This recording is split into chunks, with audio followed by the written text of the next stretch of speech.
राधे राधे, जय श्री कृष्णा।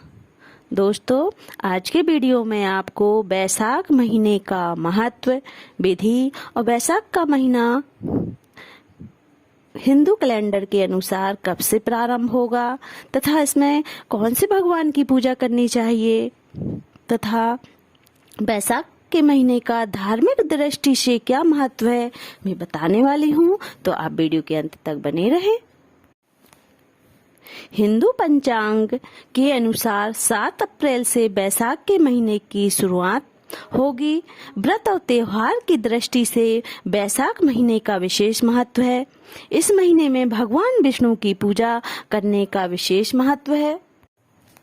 हिंदू पंचांग के अनुसार पूर्णिमा के दिन चंद्रमा विशाखा नक्षत्र में होते हैं। इसी कारण इसे बैसाख पूर्णिमा कहा जाता है।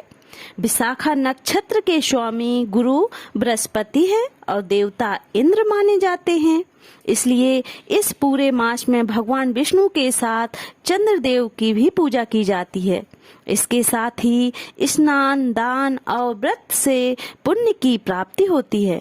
मान्यता है कि बैसाख मास में पूजा पाठ और ध्यान करने से व्यक्ति को सभी कष्टों से मुक्ति मिल जाती है। बैसाख माह में तुलसी और पीपल के वृक्ष की पूजा का विशेष महत्व है। इसके साथ ही सूर्य देव को प्रतिदिन तांबे के लोटे में जल लेकर अर्घ्य देने से सभी पाप से मुक्ति मिल जाती है। बैसाख मास में भगवान विष्णु जी की पूजा करने का विधान है।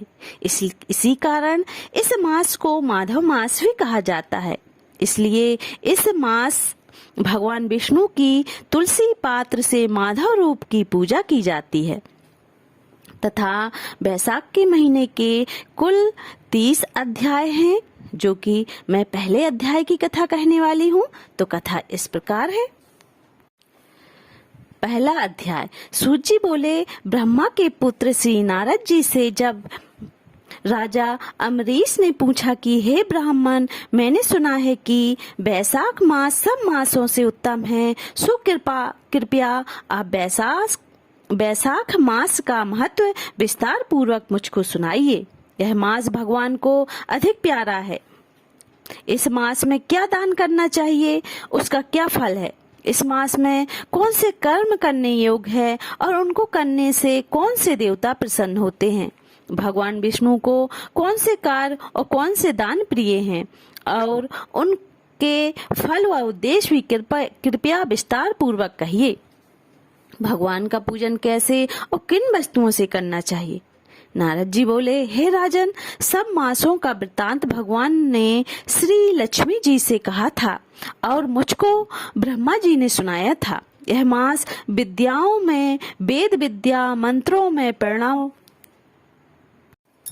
वृक्षों में कल्प वृक्ष, गौओं में कामधेनु, नागों में शेषनाग, पक्षियों में गरुण, देवों में विष्णु, वर्णों में ब्राह्मण, प्रिय वस्तुओं में प्राण, मित्रों में भार्या, नदियों में गंगा, तेजस्वियों में सूर्य, शास्त्रों में चक्र, धातुओं में सुवर्ण, वैष्णवों में शिव, रत्नों में कौस्तु भमणी के समान है। भगवान की भक्ति के लिए यह मास सबसे उत्तम है। मेष राशि की संक्रांति अर्थात बैसाख मास में जो सूर्योदय से पहले स्नान करता है, उस पर भगवान लक्ष्मी जी सहित सदा प्रसन्न रहते हैं। बैसाख मास में स्नान करने वाले सब पापों से मुक्त होकर वैकुंठ को जाते हैं। इस मास में सूर्योदय से पहले जो एक बार भी स्नान करके स्नान से निमित्त एक पग भी चलता है, उसको कई अश्वमेघ यज्ञों का फल मिलता है। बैसाख मास से बाहर थोड़े से जल में भी स्नान करने से यम आज्ञा से उसके पापों का फल नष्ट हो जाता है। विष्णु भगवान की आज्ञा से बैसाख मास में सूर्योदय से 6 घड़ी तक सब तीर्थों के देवता जल के बराबर मनुष्यों के हित के लिए ठहरते हैं, परंतु इस समय तक भी जो स्नान के लिए नहीं आते, उनको श्राप देकर भी देकर फिर वह अपने धाम को चले जाते हैं। इसलिए बैसाख मास का स्नान अवश्य करना चाहिए। बैसाख मास का पहला अध्याय संपूर्ण हुआ।